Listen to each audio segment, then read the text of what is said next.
talk about Lyme disease a lot. I mentioned it on the last podcast. I was like, I've really diminished the supplements I take. Yeah. And I'm so much more conservative these days. Yeah. It's just like a base protocol. But I had tried, the one thing I've always jumped around in is having kind of wax and waning tendon pain, not joint pain. I scan my joints on a scan. They're they're like, these look great. I'm like, well, they fucking hurt. Some days I feel like an 80-year-old man, and other days I'm fine, absolutely fine. Like I can squat ass to ground. Oh yeah, and it cycles like that. It cycles, and it's seasonal, like and a it's creature. Yeah, like there's somebody living like in there. there's somebody living in there. It cycles, kind of like malaria. Yeah. So, and here's the other thing. One of the first drugs anybody put me on was hydroxychloroquine. When they didn't know what was going on, I want to say it was almost like, that it took the volume down 20 to 30%. Didn't fix anything, but it made joint pain tolerable. This is 20 years ago. Anti-malarial medication.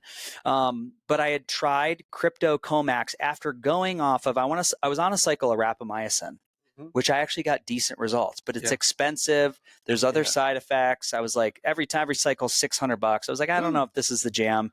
I said, let me try this Comax. And so I'm a big crypto guy too. So I made the disclaimer, this is not a new coin to buy, although we could make a meme coin of it.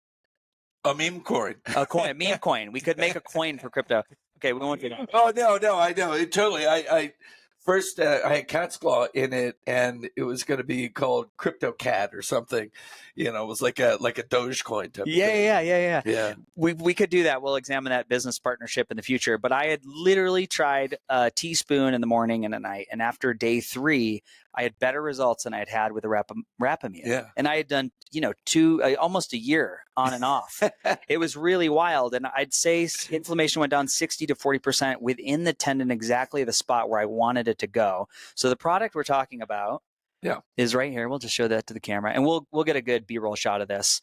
And my editor will put it in there. It'll look all sexy. But Comax, what's in here, and why is it possible that I had a good response to these herbs? Because you still had Lyme co-infections in you, and that got them. And so crypto is Cryptolepis, and that's the new darling of the Lyme community. It's exceptional on Borrelia. It even has effects on Bartonella and Babesia. But, the 3 Bs in the Lyme community, Borrelia, Bartonella, Babesia, there's some things that are really good independently for them. So the Bartonella, Japanese knotweed, is really good for. It's also good for Borrelia. So it's hitting Borrelia and Bartonella. And then Artemisinin. So Artemisinin is on the World Health Organization's list of essential medicines for any country. And it was the original anti-malarial. It was developed by Chairman Mao's chemists because in the Korean War, more people were dying from malaria than from bullets. And so they needed a perfect malaria. Wow. It was from Artemisia annua, sweet wormwood, and it was a specific compound. Now, how does that fit to Babesia? Babesia is a cousin of mosquito of malaria. And so this Artemisinin is a great anti-babesial. So Comax, we have liposomal Cryptolepis if you want that just alone, but I prefer the Comax because it's got the Artemisinin and the knotweed along with the Cryptolepis. And so it's got a much more broad spectrum, very good on stuff in the brain, and really good all over. And I developed this, somebody asked me to make some liposomal Cryptolepis. And so I made it, and then I'm like, I should put this blend together because I liked Artemisinin. And so I put this blend together, and it started changing. I had all this neurological stuff going on that, like your tremor, I was hiding. I had like a dizziness that was going on all the time. Like if I was on a hotel porch looking down, I would feel, it was like this fear of heights. I felt myself being pulled off there.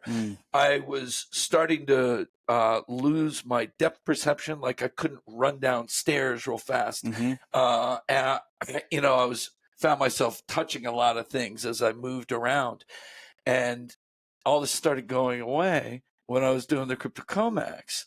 And then I did some Lyme testing, and I had Babesia, I had Bartonella, I probably had well, I had Borrelia, I had Bartonella, I had Ehrlichia, I had Mycoplasma pneumonia, chlamydia pneumonia, Epstein-Barr, cytomegalovirus. I was just running all that stuff. And I started clearing it all away. And I remember when I finally knew neurologically I was all the way better. I was in Nepal outside of Kathmandu with a bunch of monks, different story. And I was on a suspension bridge, literally 1,000 feet over a river. And I just like put my head right over the side of the bridge and looked down, and I'm like, all good. Yeah. And it's these stuff that creeps up. Yeah, I mean, I come from the Northeast.